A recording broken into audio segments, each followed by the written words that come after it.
ৰাতিপুৱা ঘৰৰ বাহিৰত হোৱা হুলস্থুলৰ শব্দত সাৰ পালোঁ। ইমান ঠাণ্ডা আছিল যে বিচনা এৰি যাবলৈ মন যোৱা নাছিল যদিও দুৱাৰৰ বাহিৰত বাঢ়ি অহা শব্দই মোক উঠিবলৈ বাধ্য কৰাইছিল। গাত উৰা এখন উৰি দুৱাৰখন খুলি দেখিলোঁ সন্মুখত ভিৰ। সকলোৰে চকু তলৰ মাটিত থৰ হৈ আছিল। আগবাঢ়ি যোৱাৰ লগে লগে দেখিলোঁ ৰঙা কাপোৰেৰে মেৰিয়াই থোৱা নৱজাত ছোৱালী এজনীয়ে মাটিত পৰি কান্দি আছে। এগৰাকী মহিলাই ক'লে, নাজানো দেই কাৰ যে পাপ, ইয়াত ৰাতিৰ আন্ধাৰত এৰি থৈ গৈছে। দ্বিতীয়জনে ক'লে, প্ৰেম, আৰু প্ৰেমৰ বাবেই কোনোবাই এই অবৈধ শিশুটিক মন্দিৰৰ পুৰোহিতৰ ঘৰৰ দুৱাৰমুখত এৰি থৈ গ'ল। আনকি কোনোবাই ক'লে, শিশুটি জাবৰত পেলাই দিব লাগে। আমি যদি এনে পাপক স্থান দিওঁ তেন্তে এনে দিন বাৰে বাৰে আহিব। মই একো নাভাবি ছোৱালীজনীক কোলাত তুলি লৈছিলোঁ। তাই বৰ দুৰ্বল আছিল আৰু উশাহ নিশাহ ঘনকৈ লৈ আছিল। মই সকলোকে তাৰ পৰা যাবলৈ ক'লোঁ আৰু দুৱাৰখন বন্ধ কৰি দিলোঁ। সেই সময়ত মোৰ স্বামী পণ্ডিত গোবিন্দ কিবা কামৰ বাবে গাঁৱলৈ গৈছিল। মই ভাবিছিলোঁ যে তেওঁ ঘূৰি আহিলে মই তেওঁৰ লগত কথা পাতিম। কিন্তু মোৰ মনত ধাৰণা হৈছিল যে তেওঁ এই ছোৱালীজনীক কেতিয়াও গ্ৰহণ নকৰে। মোৰ বিয়া 15 বছৰ হ'ল, কিন্তু সন্তানৰ আশীৰ্বাদ পোৱা নাছিলোঁ।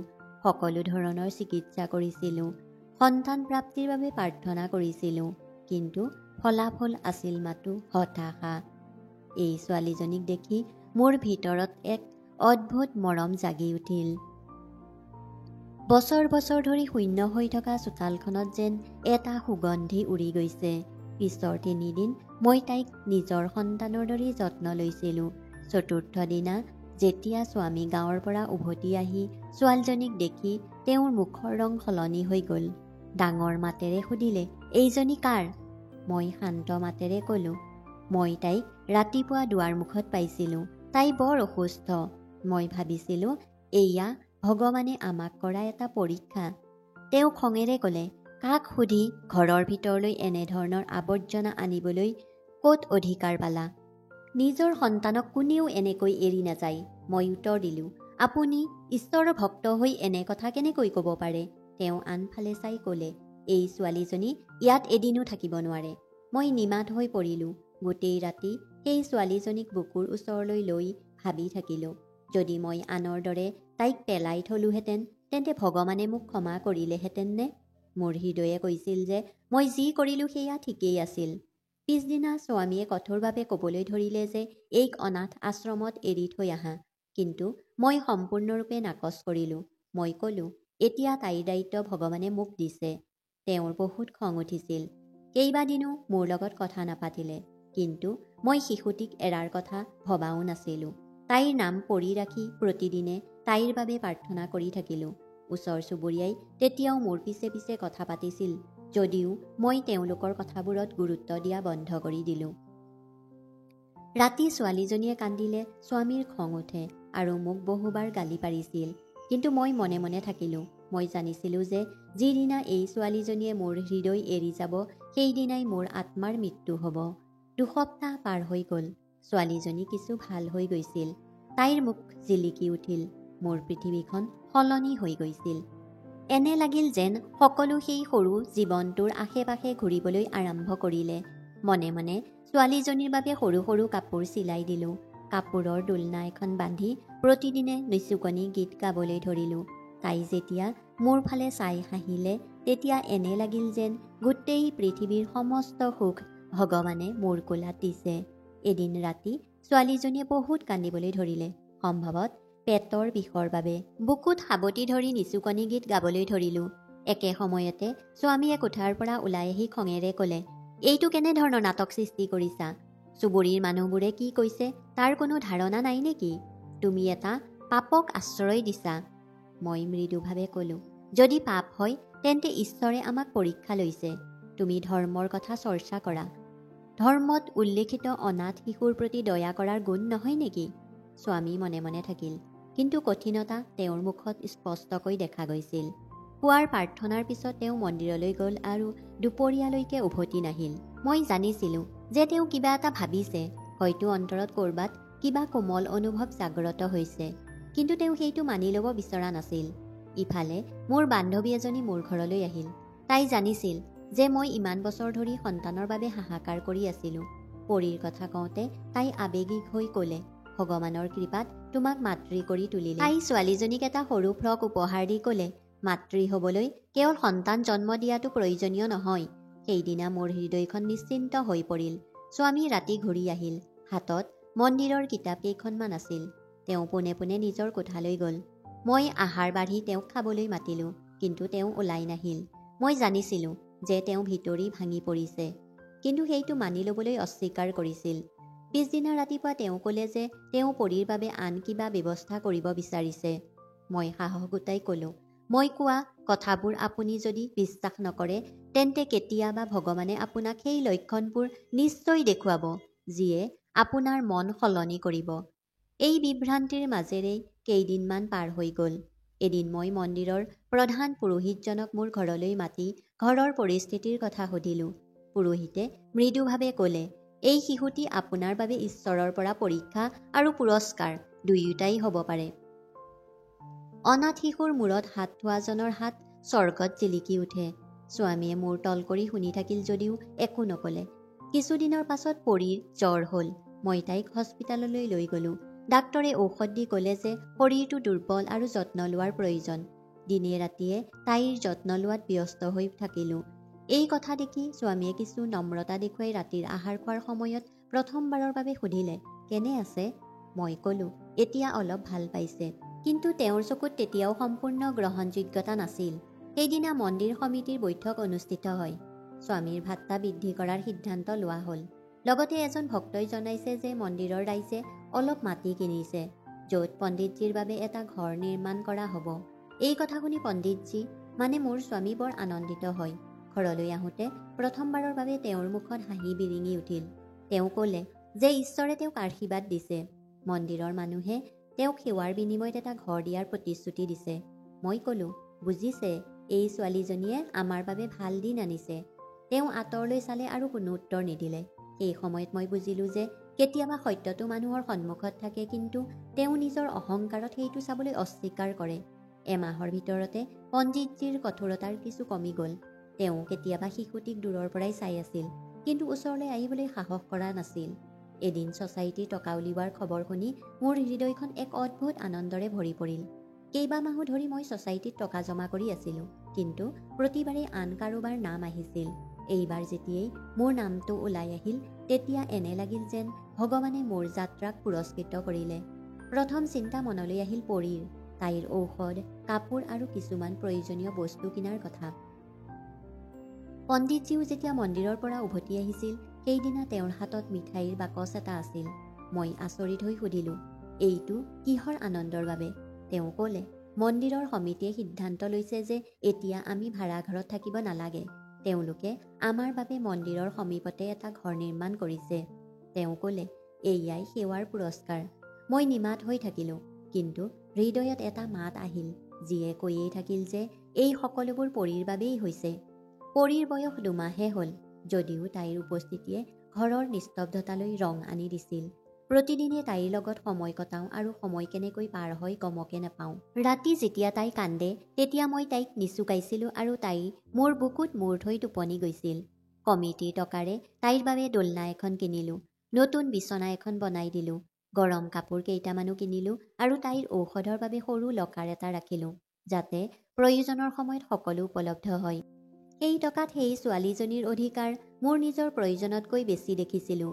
এদিন মন্দিৰ কমিটিৰ অধ্যক্ষই পণ্ডিতজীক ফোন কৰি মাটিৰ কাগজ-পত্ৰ তেওঁৰ হাতত তুলি দিলে। পণ্ডিতজী ঘৰলৈ আহি মনে মনে বহিল। তেওঁৰ চকুত চকুপানী দেখিলোঁ। সোধাত তেওঁ ক'লে, আমি পাপী হোৱাৰ বাবে ঈশ্বৰৰ কৃপাত ভয় কৰোঁ। মন্দিৰৰ মানুহে আমাক কেৱল সেৱাৰ বিনিময়ত সন্মান দিছিল, কিন্তু মোৰ হৃদয়ত কিমান পূজা আছে তেওঁলোকে হয়তো নাজানে। মই মনে মনে তেওঁৰ হাতত ধৰি ক'লোঁ, যদি হৃদয়ত বোজা অনুভৱ কৰি আছে, তেন্তে অস্বীকাৰ নহয়, মানি লোৱা উচিত। পণ্ডিতজীয়ে কেইমুহূৰ্তমান নিমাত হৈ থাকিল আৰু তাৰ পিছত ক'লে যে তোমাৰ জেদে মোক আজি এই অৱস্থালৈ লৈ গৈছে। তোমাৰ ঠাইত মই হোৱা হ'লে হয়তো বহু আগতেই পৰীক ক'ৰবাত এৰি থৈ আহিলোহেঁতেন।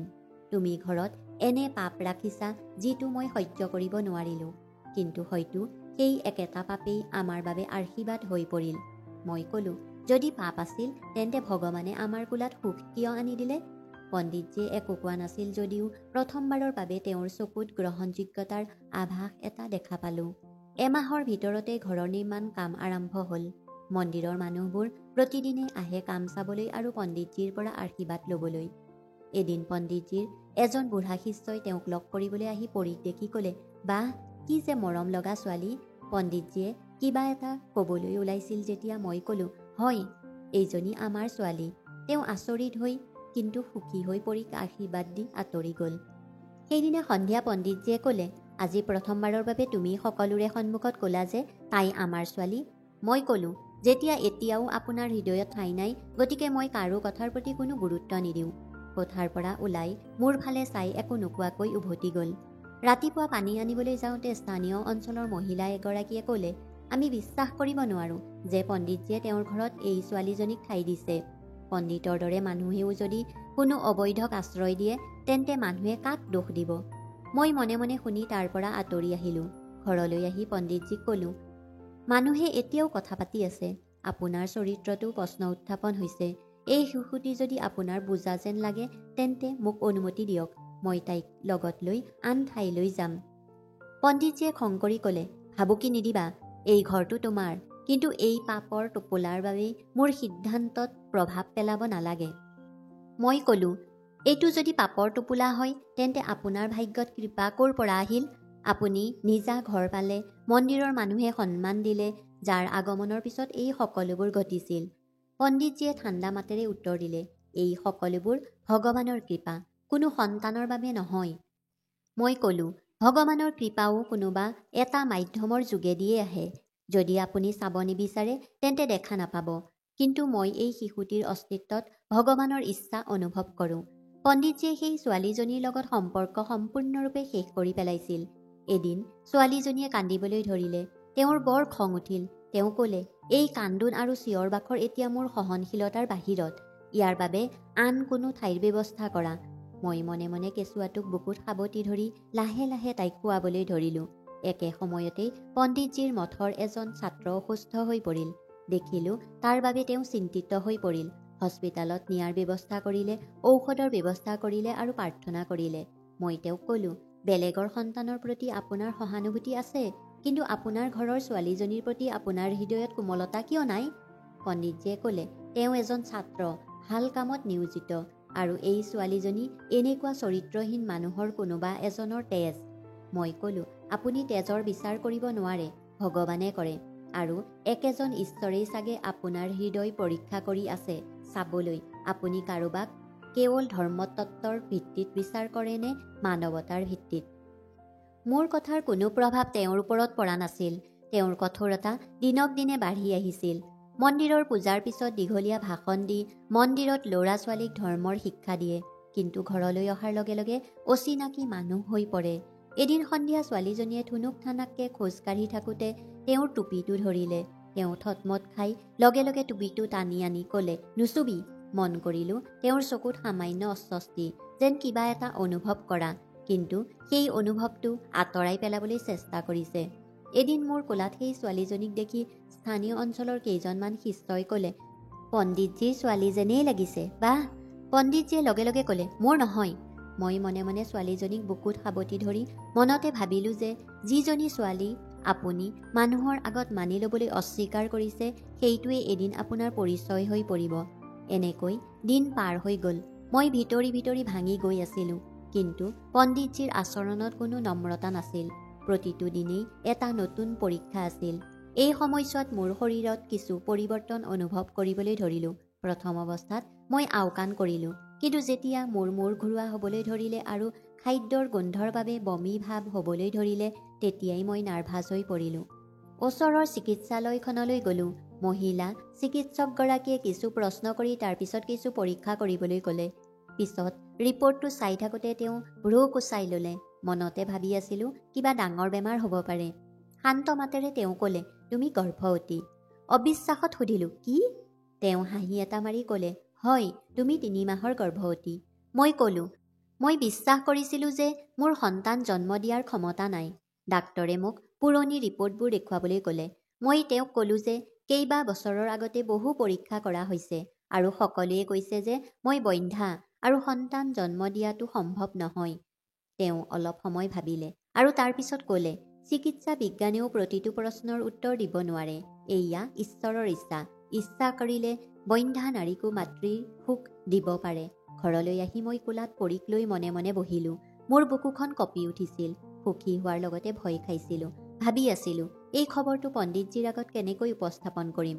কেইঘণ্টামানৰ পাছত পণ্ডিতজী ঘৰলৈ আহোঁতে ৰাতিৰ আহাৰ খোৱাৰ সময়ত মই লাহে লাহে ক'লোঁ, আপোনাক কিবা এটা ক'বলগীয়া আছে। তেওঁ চিন্তিত হৈ ক'লে, ঠিক আছে কোৱা। মই ক'লোঁ, মই গৰ্ভৱতী। তেওঁ মোৰ ফালে কেইমুহূৰ্তমান চাই থাকিল, যেন তেওঁ ভালকৈ শুনা নাই। তাৰ পাছত লাহেকৈ ক'লে, কি ক'লা? মই আওৰাই ক'লোঁ। কেইমুহূৰ্তমান নিস্তব্ধতাৰ অন্তত তেওঁৰ চকুৰে চকুলো ওলাই আহিল।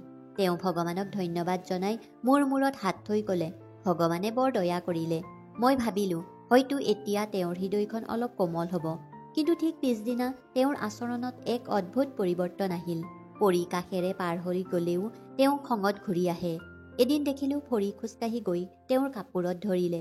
পণ্ডিতজীয়ে জোৰেৰে ক'লে, এইক মোৰ পৰা আঁতৰাই ৰাখা। মই নিবিচাৰোঁ এই বেয়া প্ৰভাৱ মোৰ সন্তানৰ বাটত অহাটো। মই পৰি কোলাত লৈ ক'লোঁ, এই ছোৱালীজনীৰ বাবেই আজি আপুনি আপোনাৰ সন্তানৰ সুখ পাবলৈ ওলাইছে। এই ছোৱালীজনীক দুৰ্ভগীয়া বুলি কেনেকৈ ভাবিলে? তেওঁ ক'লে, এতিয়া আমাৰ মাজত নিজৰ সন্তান আহিবলৈ ওলাইছে আৰু মই সহ্য কৰিব নোৱাৰোঁ যে আন কাৰোবাৰ অবৈধ সন্তান মোৰ সন্তানৰ লগত থাকিব। মই ক'লোঁ, কোনো স্বৰ্গদূতে আপোনাৰ সন্তানক আকাশৰ পৰা আনিব নোৱাৰে। তেওঁ সেই একেখন গৰ্ভৰ পৰাই জন্ম ল'ব, যিটো গৰ্ভক আপুনি পাপৰ গৰ্ভ বুলি প্ৰত্যাখ্যান কৰিছে। এই কথা শুনি পণ্ডিতজীয়ে মনে মনে থাকিল যদিও তেওঁৰ আচৰণ আৰু কঠোৰ হৈ পৰিল। এতিয়া তেওঁ ছোৱালীজনীৰ কাপোৰো চুব বিচৰা নাছিল। তাইৰ খেলনাবোৰ ঘৰৰ এটা চুকত ৰখা হৈছিল আৰু বাৰে বাৰে কৈছিল, এইক এটা সুকীয়া কোঠা দিয়া, যাতে মোৰ সন্তানৰ গাত এইৰ বেয়া আচৰণৰ প্ৰভাৱ নপৰে। এদিন পণ্ডিতজী দুপৰীয়ালৈকে মন্দিৰৰ পৰা উভতি নাহিল। উভতি আহোঁতে তেওঁৰ হাতত এখন কাগজ আছিল। তেওঁ ক'লে, মই অনাথ আশ্ৰমত কথা পাতি আহিছোঁ। তাতেই তাই ভাল লালন পালন পাব। মই হাতৰ পৰা কাগজখন লৈ ফালি পেলালোঁ আৰু ক'লোঁ, পৃথিৱীৰ কোনো সংস্থাই তাইৰ মাক হ'ব নোৱাৰে। মোৰ গৰ্ভত কেঁচুৱা এটাই আকৃতি ল'বলৈ ধৰিছিল যদিও মোৰ হৃদয়ত পৰীৰ ঠাই কোনেও ল'ব পৰা নাছিল। পিছদিনা ৰাতিপুৱাৰ পূজাৰ পাছত ব্ৰেকফাষ্ট কৰি থাকোঁতে তেওঁ ক'লে, তোমাৰ লগত স্পষ্টকৈ কথা পাতিব লাগিব। এতিয়া এই ছোৱালীজনীক লৈ চূড়ান্ত সিদ্ধান্ত লোৱাৰ সময় আহি পৰিছে। মই মনে মনে তেওঁৰ ফালে চাই থাকিলোঁ। তেওঁ ক'লে, মই নিবিচাৰোঁ এই ছোৱালীজনীয়ে আমাৰ নতুন ঘৰখনত ভৰি দিব। তেওঁ মুখ ফুটাই ক'লে। মই ক'লোঁ, তাই কেৱল শিশু নহয়, তাই মোৰ ছোৱালী, যাক মই কোলাত লৈ ডাঙৰ দীঘল কৰিলোঁ। ৰাতি ৰাতি সাৰ পাই তাইৰ যত্ন ল'লোঁ।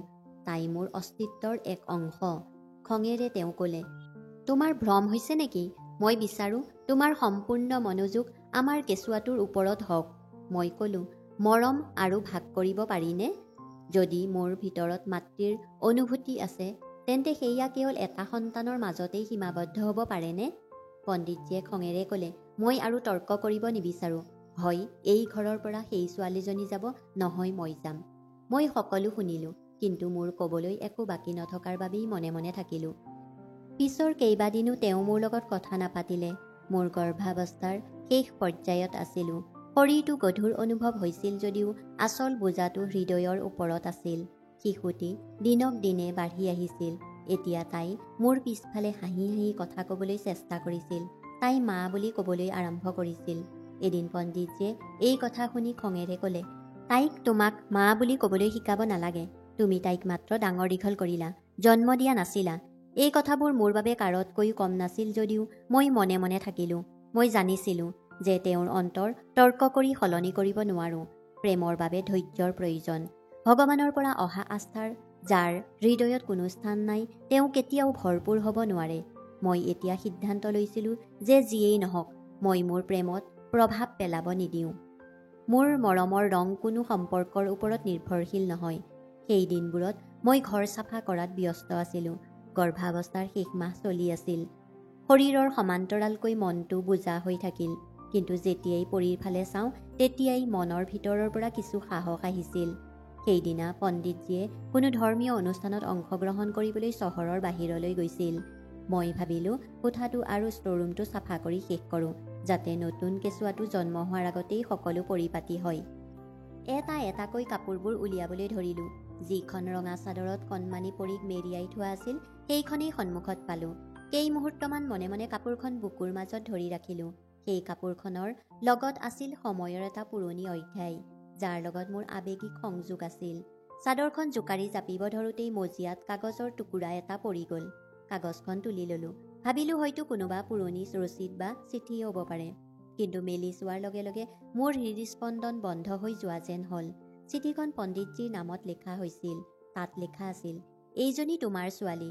মই তোমাৰ ওপৰত বোজা দিব নিবিচাৰোঁ, কিন্তু মোৰ জীৱনটো শেষ হোৱাৰ উপক্ৰম হৈছে। কৰ্কট ৰোগ শেষ পৰ্যায়ত। মই এই আশাৰেই তোমাৰ দুৱাৰমুখতেই এই চাদৰখন ৰাখিছোঁ যে হয়তো তুমি মানি ল'বা। এই চিঠিখন যদি কেতিয়াবা মীনাৰ হাতত পৰে তেন্তে তাইক ক'বা যে এই সন্তানটো তোমাৰ দ্বিতীয় পত্নীৰ শেষ চিন। মোৰ হাত দুখন কঁপিবলৈ ধৰিলে। চকুৰ সন্মুখত সকলো বস্তুৱেই ঘূৰিবলৈ ধৰিলে। মজিয়াত বহিলোঁ। পৰীৰ সৰু মুখখন মোৰ চকুৰ সন্মুখত আহিবলৈ ধৰিলে। সেই ছোৱালীজনী, যাক মোৰ স্বামীয়ে প্ৰতিদিনে পাপৰ সন্তান বুলি কৈ থাকিল, অবৈধ বুলি ঠাট্টা কৰি থাকিল, তাই তেওঁৰ নিজৰ সন্তান আছিল। বহু সময় ষ্ট'ৰৰুমত বহিলোঁ। না কান্দিলোঁ, না কোনো শব্দ কৰিলোঁ। সেই মুহূৰ্তটো যেন মোৰ ভিতৰৰ সমগ্ৰ পৃথিৱীখন নিস্তব্ধ হৈ পৰিল। কাগজখন বুকুত সাৱটি ধৰিলোঁ আৰু তাৰ পিছত আকৌ চাদৰখন মেৰিয়াই পুনৰ থৈ দিলোঁ, যেন পবিত্ৰ বস্তু। পণ্ডিতজী সন্ধিয়া ঘৰলৈ উভতি আহিল। তেওঁৰ মুখত ভাগৰ আছিল যদিও বিষয়টো এৰাই চলিবলৈ মন নগ'ল। মই ক'লোঁ, আপোনাৰ লগত মোৰ অকলে কথা পাতিব লাগিব। তেওঁ থতমত খাই বহিল। মই লাহে লাহে চাদৰখন আৰু চিঠিখন তেওঁৰ সন্মুখত ৰাখি ক'লোঁ, ষ্ট'ৰৰুম চাফা কৰি থাকোঁতে এইটো পাইছোঁ, পঢ়ক আৰু তাৰ পিছত নিজেই থিৰাং কৰক যে আপুনি কাৰ লগত থাকিব। পণ্ডিতজীয়ে চিঠিখন তুলি লৈ পঢ়াৰ লগে লগে তেওঁৰ মুখৰ ৰং সলনি হ'বলৈ ধৰিলে। তেওঁ নিমাত হৈ পৰিল। কিছু সময় চিঠিখনলৈ চাই থাকিল। তাৰ পিছত চাদৰখন চুই লগে লগে হাতখন আঁতৰাই ল'লে। প্ৰথমবাৰৰ বাবে তেওঁৰ চকুত সেই অসহায়তা আছিল, যিটো কোনোবা ডাঙৰ অপৰাধৰ পিছত ধৰাত পৰা। মই ক'লোঁ, যিজনী ছোৱালীক আপুনি পাপ বুলি কৈছিল সেইটোৱেই আপোনাৰ বিবাহৰ ফল। দ্বিতীয় বিবাহৰ বিষয়টো আপুনি মোৰ পৰা লুকুৱাই ৰাখিলে, কিন্তু আপোনাৰ দুৱাৰমুখত থৈ যোৱা এই নিৰীহ সন্তানটোৰ কি দোষ? পণ্ডিতজীয়ে চকু দুটা তললৈ নমাই দিলে।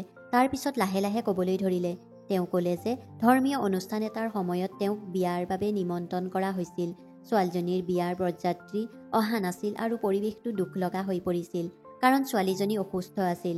মোক বিয়া কৰাবলৈ কোৱা হৈছিল যাতে ছোৱালীজনীৰ সন্মান ৰক্ষা কৰিব পৰা যায়। মনে মনে বিয়া পাতিলোঁ। সেই ছোৱালীজনী অসুস্থ আছিল। প্ৰথম অৱস্থাত গম পোৱা নাছিল যদিও পিছত গম পোৱা গৈছিল যে তাইৰ কেঞ্চাৰ হৈছে। 2 মাহৰ মূৰে মূৰে অলপ টকা দিছিলোঁ আৰু সিদ্ধান্ত লোৱা হ'ল যে এই সকলোবোৰ গোপন হৈ থাকিব, তুমি কেতিয়াও গম নাপাবা। কিন্তু যেতিয়া ছোৱালীজনী শেষ দিনত আছিল, মই তাইক চাবলৈ গৈছিলোঁ, কিন্তু তাই নাছিল। আত্মীয়ই ক'লে যে হয়তো তাই ক'ৰবালৈ গৈছে বা ভগৱানৰ প্ৰিয় হৈ পৰিছে। খালী হাতেৰে উভতি আহিলোঁ। সেই ছোৱালীজনীয়ে সন্তান জন্ম দিয়া মই গম পোৱা নাছিলোঁ, আৰু তাই কেঁচুৱাটো মোৰ ঘৰত এৰি থৈ গৈছে। মই পণ্ডিতজীক কঠোৰ সুৰত সুধিলোঁ, আপুনি আপোনাৰ পত্নীক বিশ্বাস কৰা নাছিল, কিন্তু এই শিশুটিৰ প্ৰতি আপোনাৰ দয়া নাছিল। ভগৱানৰ ভক্তসকল এনেকুৱাই নেকি? পণ্ডিতজীয়ে কান্দিবলৈ ধৰিলে আৰু তেওঁ ক'লে, মই নিজকে কেনেকৈ ক্ষমা কৰিম? মই তাইক অবৈধ বুলি মাতিছিলোঁ, প্ৰতিদিনে পাপ কৰিছিলোঁ, তোমাক বাধা দিছিলোঁ, ভয় খুৱাইছিলোঁ, তোমাৰ মাতৃত্বক সন্দেহ কৰিছিলোঁ, আৰু তাই মোৰ নিজৰ ছোৱালী ওলাল। মই ক'লোঁ, এতিয়া সিদ্ধান্ত আপোনাৰ হাতত। আপুনি তাইক পাপৰ ভাণ্ডাৰ বুলি গণ্য কৰি ঘৰৰ পৰা বাহিৰলৈ দলিয়াই দিবনে কি কৰিব কওক? আপোনাৰ নিজৰ ছোৱালীজনী, আপোনাৰ গুপ্ত বিয়াৰ পৰিণাম, তাইক ঘৰৰ পৰা উলিয়াই দিব লাগেনে? পণ্ডিতজীয়ে একো ক'ব নোৱাৰিলে। চকীখনত বহি মুখখন হাত দুখনেৰে লুকুৱাই ৰাখিলে। মই ক'লোঁ, যিদিনাই এই চাদৰখন আপোনাৰ দুৱাৰত ৰখা হৈছিল সেইদিনাই আপোনাৰ পৰীক্ষা আৰম্ভ হৈছিল, আৰু যিদিনা সেই ছোৱালীজনীক অবৈধ বুলি নিন্দা কৰিছিল সেইদিনা ভগৱানে আপোনাৰ হৃদয়খন শূন্য কৰি পেলাইছিল। পণ্ডিতজীয়ে উঠি চাদৰখন হাতত লৈ ক'লে, মই এটা ডাঙৰ অন্যায় কৰিছোঁ। মই কেৱল এই ছোৱালীজনীক নহয়, সেই মহিলাগৰাকীৰ শেষ আস্থাকো নাকচ কৰিলোঁ। মই ক্ষমাৰ যোগ্য নহয়। মই ক'লোঁ, এয়া ক্ষমাৰ সময় নহয়, সংস্কাৰৰ সময়। এই ছোৱালীজনীয়ে এতিয়াও আপোনাক পিতৃ বুলি ক'বলৈ সাজু। মাত্ৰ তাইৰ হৃদয়ৰ দুৱাৰখন খুলি দিয়ক। তাই নিৰ্দোষী, আৰু ভগৱানে আমাক সন্মান, ঘৰ, সন্তান সকলো তাইৰ জৰিয়তেই দিছে। ঠিক সেই মুহূৰ্ততে পৰি ভিতৰলৈ আহি পণ্ডিতজীৰ ভৰিত আঁকোৱালি ধৰিছিল। তেওঁ তাইৰ সৰু সৰু হাত দুখনলৈ চাই থাকিল। তাৰ পিছত লাহে লাহে তাইক তুলি লৈ বুকুত সাৱটি ধৰি জোৰেৰে কান্দিলে। পণ্ডিতজীয়ে যেতিয়া পৰীক কোলাত ল'লে, আগতে হেৰাই যোৱা কোমলতা তেওঁৰ মুখলৈ ঘূৰি আহিল। তাইৰ মূৰত হাত ফুৰাই থাকিল, কিন্তু একো কোৱা নাছিল। মই মনে মনে দুয়োৰে ফালে চাই থাকিলোঁ। এনেকৈয়ে বহু মুহূৰ্ত পাৰ হৈ গ'ল। তাৰ পিছত পৰীক মোৰ কোলাত থৈ কোঠাটোত এটা চুকত গৈ বহিল। কপালত হাত থৈ বহু সময় নিমাত হৈ থাকিল। পণ্ডিতজীৰ মুখৰ পৰা দ্বিতীয় বিবাহৰ স্বীকাৰোক্তি শুনি মোৰ ভিতৰখন শূন্য যেন লাগিল। মই আকৌ ৰুমলৈ গৈ পৰীক কোলাত লৈ নিজকে নিয়ন্ত্ৰণ কৰিবলৈ চেষ্টা কৰিলোঁ। পণ্ডিতজীয়ে মোৰ লগত কেইবাবাৰো কথা পাতিবলৈ আহিছিল, কিন্তু মই কোনো উত্তৰ নিদিলোঁ। মোৰ খং মোৰ ওঠত উপনীত হ'ল, যদিও মই নিমাত হৈ থাকিলোঁ। মই জানিছিলোঁ যে মুখখন মেলিলেই হয়তো এনে শব্দ ওলাই যাব যিবোৰ কেতিয়াও ঘূৰাই ল'ব নোৱাৰিম। ৰাতি মই ভগৱানৰ চৰণত গৈ মাত্ৰ এইখিনিয়েই ক'লোঁ যে তুমি মোৰ হৃদয়খন ইমান শক্তিশালী কৰিছা যে মোৰ সন্দেহ থকাৰ পিছতো মই এই ছোৱালীজনীক মাতৃৰ দৰে ডাঙৰ দীঘল কৰিব পাৰোঁ।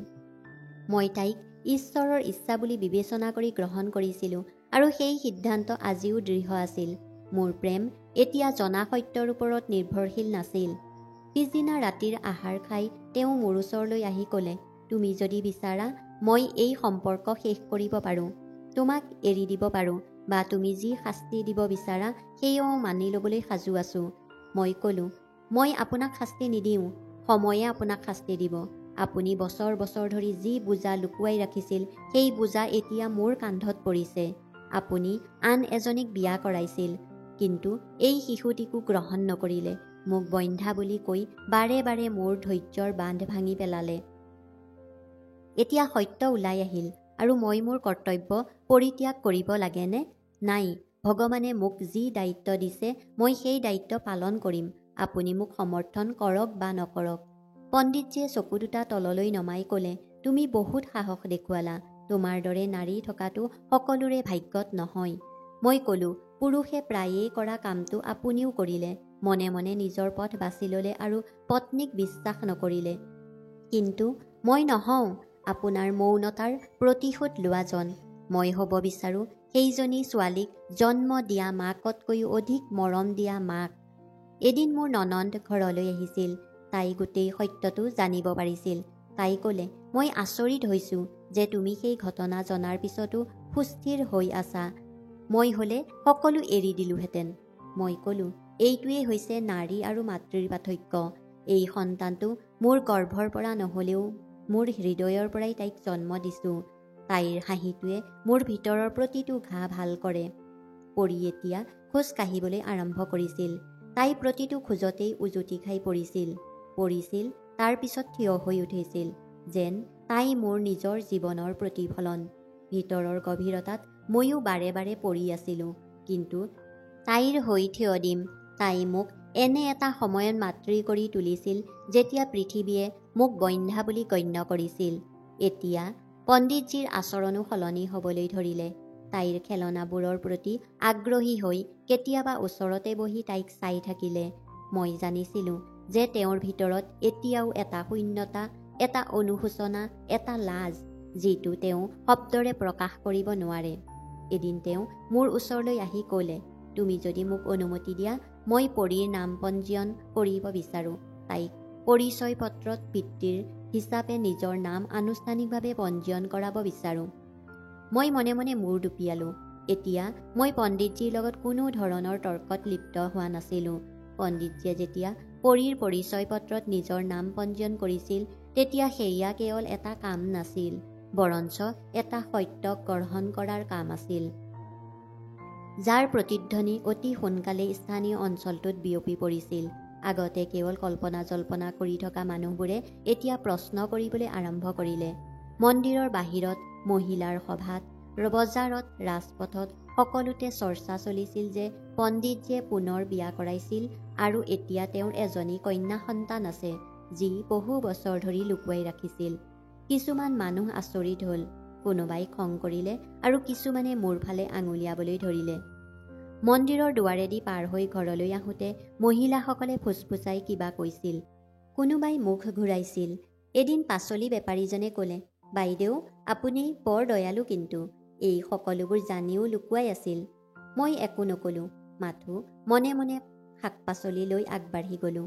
চুবুৰীৰ এগৰাকী মহিলাই মোৰ ঘৰলৈ আহি ক'লে, আমি তোমাক আদৰ্শ বুলি ভাবিছিলোঁ, কিন্তু তুমি কি হ'লা?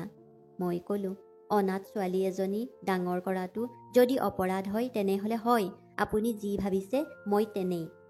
তাই অলপ সময় মনে মনে থাকিল। তাৰপিছত ক'লে, কিন্তু বছৰ বছৰ ধৰি তোমাক প্ৰতাৰণা কৰা মানুহজনক কেনেকৈ ক্ষমা কৰিলা? মই ক'লোঁ, ক্ষমাৰ যোগ্য বুলি নহয়, নিজকে সান্তনা দিব বিচৰাৰ বাবেই মই ক্ষমা কৰিলোঁ। প্ৰতিশোধ লোৱা হ'লে হয়তো আজি পৰিয়ে মাকৰ মৰম নাপালেহেঁতেন। মানুহৰ প্ৰশ্নতকৈ পণ্ডিতজীৰ মৌনতাই মোক বেছি অশান্তি দিছিল। ঘৰলৈ আহি তেওঁ মনে মনে থাকে, মন্দিৰলৈ যায়, কিন্তু চকুত অনবৰতে লাজ। এদিন মই ক'লোঁ, এতিয়াই যেতিয়া প্ৰচাৰ হৈছে তেন্তে লুকুৱাই ৰাখি কি লাভ? মন্দিৰৰ মানুহবোৰৰ লগত কথা পাতিব আৰু স্পষ্টীকৰণ দিয়ক। মূৰটো নমাই ক'লে, মই প্ৰতিদিনেই ভিতৰৰ পৰা ভাঙি আছোঁ, কিন্তু তোমাৰ দৰে মোৰ সাহস নাই। ইফালে মোৰ গৰ্ভাৱস্থাৰ শেষ পৰ্যায়ৰ দিন আৰম্ভ হৈছিল। শৰীৰৰ লগতে মনটোও বোজা হৈ আহিছিল। পৰি মোৰ পিছে পিছে আহে। এতিয়া তাই কথা ক'বলৈ শিকিলে। এদিন তাই সুধিলে, মা, আমাৰ বিষয়ে সকলোৱে বেয়া কথা কিয় কয়? মই ক'লোঁ, মাজনী, পৃথিৱীয়ে সদায় সত্য কোৱাসকলক সমালোচনা কৰে, কিন্তু সত্যৰ সৈতে থিয় দিয়াসকলক ঈশ্বৰৰ আশীৰ্বাদ থাকে। এতিয়া মোৰ অৱস্থা এনেকুৱা হৈ পৰিছিল যে মই বহু সময় থিয় হৈ থাকিব নোৱাৰিলোঁ। এদিন বজাৰলৈ যাওঁতে মোৰ পিছফালৰ পৰা এগৰাকী মহিলাই মাতিলে, এইজনী যাৰ স্বামী দৈত্য স্বভাৱৰ আছিল। পিছলৈ ঘূৰি নাচালোঁ, যদিও হৃদয়ৰ ভিতৰত ক'ৰবাত এটা যন্ত্ৰণাৰ সৃষ্টি হ'ল। ঘৰলৈ আহি পৰিয়ে মোৰ ওচৰলৈ আহি হাঁহি হাঁহি ক'লে, মা চোৱা, মই ছবি বনালোঁ। কিছু জটিল ৰেখা আছিল, যদিও এটা ৰূপৰেখা আছিল। তাই মোক আৰু নিজকে ছবিখনত কাষে কাষে আঁকিছিল আৰু মাজত এটা হৃদয়ো আঁকিছিল। কাগজখন বুকুত সাৱটি ধৰিলোঁ। কিছুদিন পিছত পণ্ডিতজীৰ ডাঙৰ মন্দিৰৰ প্ৰধান পুৰোহিতজন আমাৰ ঘৰলৈ আহিল। তেওঁ ক'লে, ছোৱালী, তুমি বহুত কষ্ট পাইছা, কিন্তু তুমি কৰা কাম প্ৰতিগৰাকী মহিলাই কৰিব নোৱাৰে। মই উত্তৰ দিলোঁ, মই কেৱল মোৰ কৰ্তব্য পালন কৰিছোঁ। তেওঁ ক'লে, তুমি কেৱল এটা ভগ্ন সম্পৰ্ক ঠিক কৰাই নহয়, ইয়াক নতুন ৰূপো দিছা। এই সন্তানটো হয়তো তোমাৰ নিজৰ সন্তান নহয়, কিন্তু তোমাৰ তাইৰ লগত যি সম্পৰ্ক গঢ় লৈ উঠিছে প্ৰকৃত তেজৰ সম্পৰ্কৰ দৰেই। সেই কথা বতৰাৰ মাত্ৰ কেইদিনমান পিছতেই পণ্ডিতজীয়ে মন্দিৰত ৰাজহুৱাভাৱে ঘোষণা কৰে, তেওঁৰ দ্বিতীয় বিবাহ, সন্তান আৰু মোৰ লগত কৰা অন্যায়ৰ কথা সকলোৰে সন্মুখত স্বীকাৰোক্তি দিলে। কিছুমান মানুহে আচৰিত হৈ চাবলৈ ধৰিলে, কিছুমানে নুশুনাকৈ গুচি গ'ল, কিন্তু কিছুমানে তেওঁক হাতত চুমা খাই ক'লে, আপুনি সঁচা কথা ক'লে, আপোনাৰ সন্মান ঘূৰাই পাইছে। ঘোষণাৰ পিছত ঘৰৰ পৰিৱেশ এক পৰিৱৰ্তন অনুভৱ কৰা হ'ল। এতিয়া যেতিয়া পণ্ডিতজীয়ে পৰীক ভালদৰেই চাবলৈ ধৰিলে, তাই কিবা ক'লে তেওঁ স্বতঃস্ফূৰ্তভাৱে হাঁহে, কিন্তু তথাপিও এটা দূৰত্বৰ দৰেই লাগিল, যেন তেওঁৰ হৃদয়ত আন্তৰিকতাটো আছে, কিন্তু শব্দই তেওঁক সমৰ্থন কৰিব পৰা নাই। মই এই সকলোবোৰ চাই মৌন হৈ থাকোঁ, কাৰণ মই জানিছিলোঁ যে যেতিয়া অনুশোচনাবোৰে ভিতৰত থিতাপি লয়, তেতিয়াই এজন ব্যক্তিৰ অস্তিত্বৰ ওপৰত গভীৰ নিস্তব্ধতাৰ তৰপ এটা পেলায়। পৰি দিনক দিনে ডাঙৰ হৈ আহিছিল। এতিয়া তাই কথা ক'বলৈ শিকিছিল। সৰু সৰু কথাত হাঁহি হাঁহি মোৰ বা পণ্ডিতজীৰ চাৰিওফালে সকলো সময়তে ঘূৰি ফুৰিছিল। এদিন ৰাতি মই দেখিলোঁ যে তেওঁ মন্দিৰত ঈশ্বৰৰ চৰণত কান্দি আছে। মই মনে মনে দুৱাৰৰ পিছফালে থিয় হৈ থাকিলোঁ। তেওঁ মূৰটো তুলি কান্দিবলৈ ধৰিলে। হে ভগৱান, মই মোৰ ছোৱালীজনীক চিনি নাপালোঁ। তুমি তাইক মোৰ বাবে ক্ষমাৰ মাধ্যম কৰিলা, আৰু মই তাইক পাপ বুলি ক'লোঁ। মোক ক্ষমা কৰা। মোৰ হৃদয়ে অনুভৱ কৰা কথাবোৰ তেওঁৰ মুখৰ পৰা প্ৰথমবাৰৰ বাবে শুনিলোঁ। সেইদিনা ৰাতিপুৱা তেওঁ মন্দিৰলৈ যোৱা নাছিল। নীৰৱে বহি পৰীক বুকুত সাৱটি ধৰি কঁপালত চুমা খালে। তাৰ পাছত তাইক কোলাত লৈ মোক মাতিলে। ভিতৰলৈ আহোঁতে তেওঁ ক'লে, মীনা, আজি প্ৰথমবাৰৰ বাবে মোৰ হৃদয়খন পোহৰ হৈ পৰিছে। মই এই নিৰীহ শিশুটিৰ পৰা কি অধিকাৰ আছিল সেইটো কাঢ়ি নিবলৈ চেষ্টা কৰিছিলোঁ। মই তাইক মোৰ ছোৱালী বুলি কোৱাত দেৰি কৰিলোঁ, কিন্তু আজি সেই শব্দটোৱেই মোৰ ওঠত আহিল। মই ক'লোঁ, ঈশ্বৰৰ ঘৰত পলম হয়, কিন্তু আন্ধাৰ নহয়। যি মুহূৰ্তত আপোনাৰ হৃদয়ত কোমলতা আহিল, সেই মুহূৰ্তত ছোৱালীজনীৰ দেউতাক বুলি মানি ল'লে। সেই দিনটোৰ পিছত পণ্ডিতজীৰ ছোৱালীজনীৰ প্ৰতি থকা মনোভাৱ আচৰণ সম্পূৰ্ণ সলনি হৈ গ'ল। এতিয়া পৰীক কোলাত লৈ মানুহৰ লগত চিনাকি কৰাই দিয়ে। চুবুৰীৰ মানুহেও সেই পৰিৱৰ্তন অনুভৱ কৰিছিল। কোনোবাই শলাগ লৈছিল, কোনোবাই কৰা নাছিল। কিন্তু এটা কথা স্পষ্ট আছিল, পণ্ডিতজীয়ে নিজৰ জীয়েকক অন্তৰেৰে মানি লৈছিল। পৰীয়েও সেই পৰিৱৰ্তন লগে লগে অনুভৱ কৰিলে। তাই এতিয়া পণ্ডিতজীক বাবা বুলি ক'বলৈ ধৰিলে আৰু তেওঁ উত্তৰ দিলে। তাই আনন্দিত হৈ পৰিল। তাই তেওঁৰ কান্ধত মূৰটো থৈ শুইছিল। মই মনে মনে চাই থাকোঁ, যেন বহু বছৰ পিছত এটা প্ৰাৰ্থনা পূৰণ হ'ল।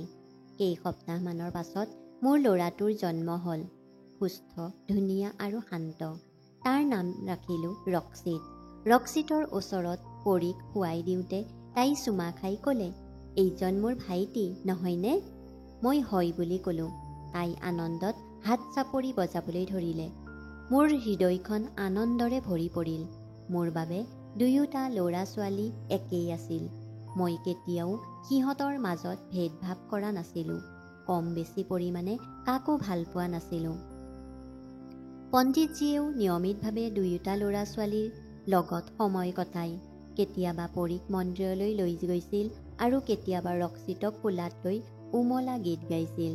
প্ৰথমবাৰৰ বাবে তেওঁৰ ধৰ্মধ্বনিত অনাথ শিশুৰ প্ৰতি মমতাৰ কথা ইমান কোমলতাৰে ক'লে যে শিষ্যসকল আচৰিত হৈ পৰিল। স্থানীয় লোকৰ আচৰণো ক্ৰমান্বয়ে সলনি হ'বলৈ ধৰিলে। আগতে ফুচফুচাই মোৰ নাম উল্লেখ কৰা মহিলাসকলে এতিয়া ভালদৰে মাতিবলৈ ধৰিলে। আনকি কিছুমানে আহি ক্ষমা খুজিলে। এতিয়া পৰী স্কুললৈ যাবলৈ ধৰিলে। তাই আন ল'ৰা ছোৱালীতকৈ বেছি বুদ্ধিমান আছিল। আনকি মঠৰ ছোৱালীবোৰৰ মাজতো তাইৰ নামটো সন্মানেৰে লোৱা হৈছিল। পণ্ডিতজীয়ে তাইৰ বাবে বিশেষ ধৰ্মীয় শিক্ষাৰ ব্যৱস্থা কৰি কৈছিল, এইটোৱেই মোৰ চকুৰ পোহৰ। পণ্ডিতজী এতিয়া সম্পূৰ্ণ সলনি হৈ গৈছিল। এদিন স্থানীয় অঞ্চলত এটা অনুষ্ঠানত পণ্ডিতজীয়ে ক'লে, কেতিয়াবা ভগৱানে আমাৰ দুৱাৰমুখত এনে এটা সম্পদ এৰি থৈ যায় যিটো পৰীক্ষাৰ দৰে লাগে, কিন্তু সেই পৰীক্ষাই আমাৰ জীৱন সলনি কৰে। মানুহে আমাৰ কৰ্মৰ হিচাপ নিবিচাৰে, আমাৰ প্ৰকৃত আচৰণেৰে আমাক চিনি পায়। মই কেতিয়াও ল'ৰা ছোৱালী দুটাৰ মাজত কোনো পাৰ্থক্য কৰা নাছিলোঁ। যদি ৰক্সিতৰ বাবে খেলনা আহিছিল, পৰীৰ বাবেও আহিছিল। যদি কাপোৰ ৰক্সিতৰ বাবে চিলাই কৰা হয়, তেন্তে পৰীৰ বাবেও। দুয়োটাকে সমানেই মোৰ প্ৰাৰ্থনাত অন্তৰ্ভুক্ত কৰিছিলোঁ। দুয়োটা মোৰ হৃদয়ৰ দুটা কোণ আছিল, পৃথক নহয়, এটা সম্পূৰ্ণ। এতিয়া ঘৰখনত আগৰ তুলনাত অধিক শান্তি আৰু নিশ্চিন্ততা। মই বুজিলোঁ যে বছৰ বছৰ ধৰি দেৱালত প্ৰতিধ্বনিত হোৱা শব্দবোৰ এতিয়া প্ৰেমৰ হাঁহিলৈ ৰূপান্তৰিত হৈছে। মোৰ ত্যাগৰ ফল, মোৰ মৌনতা আৰু মোৰ ধৈৰ্যৰ ফল এতিয়া মোৰ ল'ৰা ছোৱালীৰ মুখত দেখা পালোঁ। পণ্ডিতজীয়ে পৰীৰ নামত মন্দিৰৰ পুথিভঁৰালৰ এটা চুক উচৰ্গা কৰিছিল, য'ত তেওঁ ল'ৰা ছোৱালীৰ বাবে যোগ্য কিতাপ ৰাখিছিল। তেওঁ ক'লে, মোৰ ছোৱালীজনী কেৱল গীতা মুখস্থ কৰা মানুহ নহ'ব, তাই পণ্ডিত হ'ব, ধৰ্ম আৰু জগত দুয়োটাৰে জ্ঞান থকা। এদিন পৰী মোৰ ওচৰলৈ আহি ক'লে, মা, সৰুতে মোক কিয় তুলি লৈছিলা? মই তাইক কোলাত লৈ ক'লোঁ, মাজনী, সেইদিনা ভগৱানে তোমাৰ বাবে মোৰ কোলাত মাতৃ হোৱাৰ কষ্ট ৰাখিছিল। ভগৱানে যি হৃদয়ত কিছু কষ্ট দিয়ে, সেয়া কেতিয়াও ভুল নহয়। পৰীৰ এই প্ৰশ্নটোৰ ওপৰত পণ্ডিতজীয়ে এটা কথা কৈছিল, যিটো এতিয়াও মোৰ হৃদয়ত আছে। যিদিনা মই মোৰ ছোৱালীজনীক কোলাত ধৰি কান্দিছিলোঁ, সেইদিনা মোৰ জীৱনৰ প্ৰথম ক্ষমা প্ৰাৰ্থনা আছিল, যিটো মই নিজকে খুজিছিলোঁ। মাহবোৰ বছৰলৈ পৰিণত হ'ল। ৰক্সিত স্কুললৈ যাবলৈ আৰম্ভ কৰিলে আৰু পৰী মঠৰ লগতে স্কুলতো ভাল প্ৰদৰ্শন কৰি আছিল। প্ৰায়ে সন্ধিয়া চোতালত বহি ভাবিছিলোঁ, যদি সেইদিনা ছোৱালীজনীক দুৱাৰত পৰি থকা দেখি মোৰ মনটো সলনি হৈ গ'লহেঁতেন, বা মানুহৰ কথাত হাৰ মানি কোনোবা সংগঠনৰ হাতত গতাই দিলোহেঁতেন, তেন্তে হয়তো আজিও মই এটা খালী মন লৈ ভগৱানক প্ৰশ্ন কৰি থাকিলোহেঁতেন। এদিন পৰীয়ে মোক সুধিবলৈ ধৰিলে, মা, মই তোমাৰ নিজৰ নহয় নেকি? মই তাইৰ মুখখন ধৰি ক'লোঁ, মাজনী, মাক হোৱাটো যদি কেৱল সন্তান জন্ম দিয়াৰ কথা হ'লহেঁতেন, তেন্তে ভগৱানে মাতৃৰ মৰ্যাদা ইমান ওপৰত নকৰিলেহেঁতেন। মই তোমাক মোৰ হৃদয়ৰ পৰা জন্ম দিছোঁ, আৰু হৃদয়ৰ গৰ্ভ শৰীৰৰ গৰ্ভতকৈ অধিক পবিত্ৰ আৰু শক্তিশালী। মই দুয়োটা সন্তানকে সমানে ভাল পাইছিলোঁ, সমানে ডাঙৰ দীঘল কৰিছিলোঁ আৰু কেতিয়াও তেওঁলোকৰ মাজত কোনো পাৰ্থক্য নিদিলোঁ। মই জানিছিলোঁ যে যদি মোৰ মৰমৰ অভাৱ হ'লে মোৰ পূজাৰ ফল নহ'ব। মই কেৱল শব্দৰে নহয়, কৰ্মৰ দ্বাৰা পৰীক্ষাত সফল হ'ব লাগে। সময়ৰ লগে লগে পৰি ডাঙৰ হ'ব ধৰিলে। ৰক্সিটো ধৰ্মীয় আৰু আনুষ্ঠানিক দুয়োটা জ্ঞানতে আগবাঢ়িছে। মই প্ৰায়ে ভাবোঁ, যিদিনা সেই কণমানি পৰীজনী মোৰ দুৱাৰ মুখত পৰি আছিল, মই যদি তাইক পাপৰ বোজা বুলি গণ্য কৰি এৰি থৈ গ'লোহেঁতেন, তেন্তে ময়ো মাতৃ নহ'লোহেঁতেন, নাৰীও নহ'লোহেঁতেন, মাথো শিল হৈ থাকিলোহেঁতেন। এই কাহিনীটো মোৰ নহয়, এনে এগৰাকী নাৰীৰ কথা যিয়ে নিজৰ মমতাক কোনো সম্পৰ্কৰ ওপৰত নিৰ্ভৰশীল হ'বলৈ নিদিয়ে। এয়া সেই মাতৃসুলভ নাৰীৰ কাহিনী যিয়ে এটি অনাথ শিশুৰ মূৰত হাত ৰাখে, তাৰ পিছত ঈশ্বৰে তেওঁলোকৰ মূৰত আশীৰ্বাদ ৰাখে।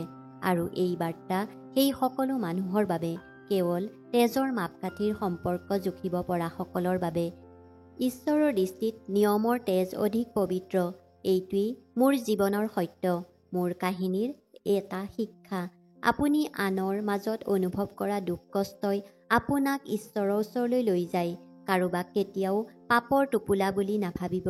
কোনে জানে, আপোনাৰ বাবে হয়তো দয়াৰ দুৱাৰ হ'ব পাৰে। গতিকে বন্ধু বান্ধৱীসকল, এইটো আছিল আজিৰ কাহিনী। এই কাহিনীটোৰ বিষয়ে আপোনাৰ মতামত কি আছিল কমেণ্ট বক্সত শ্বেয়াৰ কৰিব। ধন্যবাদ।